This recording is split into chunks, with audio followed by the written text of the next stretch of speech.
All right, all right, all right. As Matthew McConaughey would say, welcome to another edition of Daniel Stevens Unscripted. I'm your host, Daniel Stevens. Today's episode is brought to you by Invicta Watches. Really hoping to get a sponsorship here, guys. So let's go with it. For those who know me or don't know me, I am a huge fan of watches. I actually started collecting them, I'm going to say 3 years ago. Thanks to my good friend Tony Gonzalez getting me hooked on those. I never used to be a watch guy, and he used to wear them or he does still wear them. And one day he had me try one on, and I was like, oh man, I've got to have this one. And then from there, it just started building and building and building. So I think it's okay to say that I'm a big fan of watches. I'm a watch whore. But I hope everybody's doing well. I am fresh off the set of ATL Homicide. We just wrapped up season 3. It was so much fun being up there with my co-stars, my brothers, my friends. It was a great way to go out. And I'm not real sure when it's going to air. There were talks of December or January. I'm not real sure, but it will be releasing soon. I'll just let everybody know when it's releasing. It's going to be on TV One. It's on DirecTV and Charter. So if you have either one of those, you can find it. I'm not exactly sure what channel it's on, but it is TV One network. I've actually done a couple things for them this year. Of course, because of COVID, we started filming ATL Homicide almost a year ago, back last December, and then COVID happened, and then we got a few more episodes in, and then they started, and they had to do just a 10-week surge of just shooting episodes week after week after week. And I was up there for one episode, and then for another show, and then I came back, and then I was back up there 3 weeks later to finish up ATL Homicide. I play, for those who don't know, ATL Homicide is based off real crime, real detectives in Atlanta. And I play Detective Zimbrick. This is my second season with ATL Homicide, which is super exciting. Super thanks to Steve's the Talent Agency. I can't forget about you guys. You guys are awesome. Steve and Lisa. It would not be here without you guys. So thank you guys so much for that. So today I wanted to kind of give the viewers a chance to ask me some questions. I put out a post and I got a lot of responses, so thank you for that.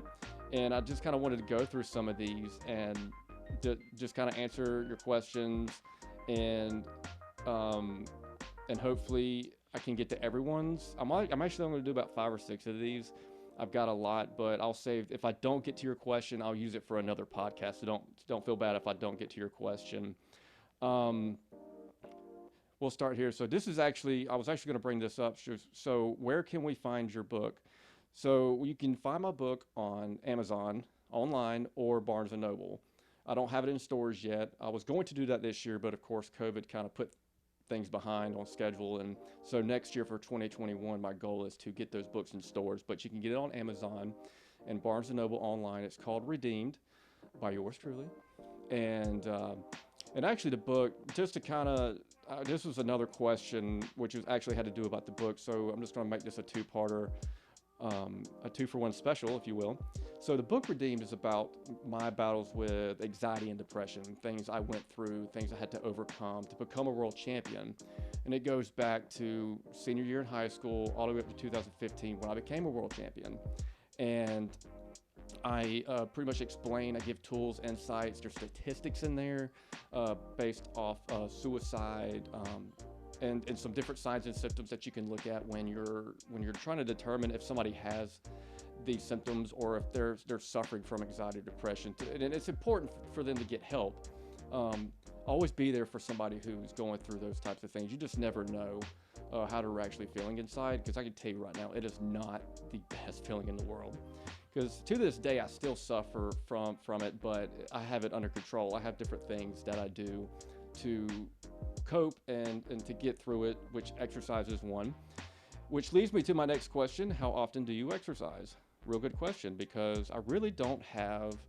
I work out 5 to 6 days a week, sometimes 7, just really depending on how much I just want to absolutely destroy my body, because that's what I do. I like to just absolutely kill myself in the gym, but I'll start off about, I do one body part a day, but I always usually start off with cardio for about 30 minutes, and then I'll hit the weights for about another 45 minutes, and then I do that every day, Saturday. Sometimes I do going on a Sunday, Really just depends on how I feel.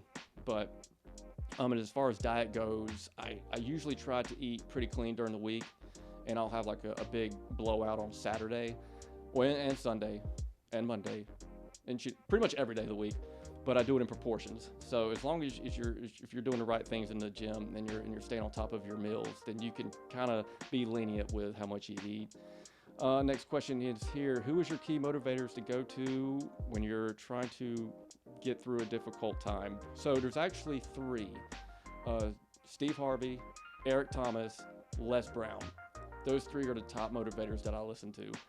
Eric Thomas is actually probably out of three of those is the one I mainly listen to. He is one of those, he hits home every time I listen to him. When I was a competitive powerlifter, he would be the one I listened to all the time, and Les Brown. But lately I found myself listening to Steve Harvey a good bit. All three of them are very relatable in a sense that they've all been through the same thing. And so if you're looking for some key motivators, those three, and I'll put those in the description, those are the top three motivators that I go to. Which actors would you like to work with? Real good question. So again, I'm gonna give my top three here. Kathy Bates, I really love her. Fried Green Tomatoes, wonderful movie. If you haven't seen it, watch it. It's an old school movie of hers. She's phenomenal. Kathy Bates, Denzel Washington, gotta work with him. He's awesome. The guy's got range. And James Spader. For those who don't know who James Spader is, he's on the Blacklist. He was Boston Legal. He's one of those. He's a very interesting guy. He likes to play interesting characters. He gets so involved in his characters. It's amazing. And matter of fact, sometimes when I'm watching him on the Blacklist, I'm sitting there trying to develop a character I might play off of him. And what makes great characters is playing off of each other, having great chemistry. I'm gonna do one more question here, and then let's see. Let me find a good question here. These are all great questions. I just don't want to be repetitive. What's it like being a father? I love being a father. My daughter is absolutely amazing. I have an amazing wife. She's an amazing mother. We just have a great family. And the way I put it is, mothers are supposed to be nurturing. Fathers are supposed to be the troublemakers.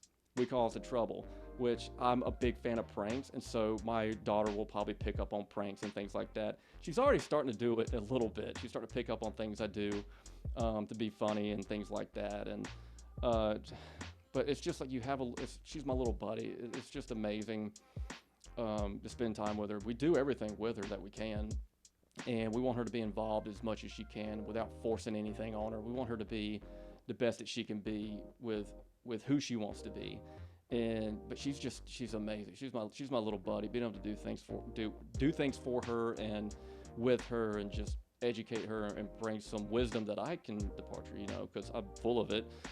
And some of y'all might say, "Oh yeah, he's really full of it." All right. But no, guys, I really appreciate y'all hanging out and tuning in to episode 3 here.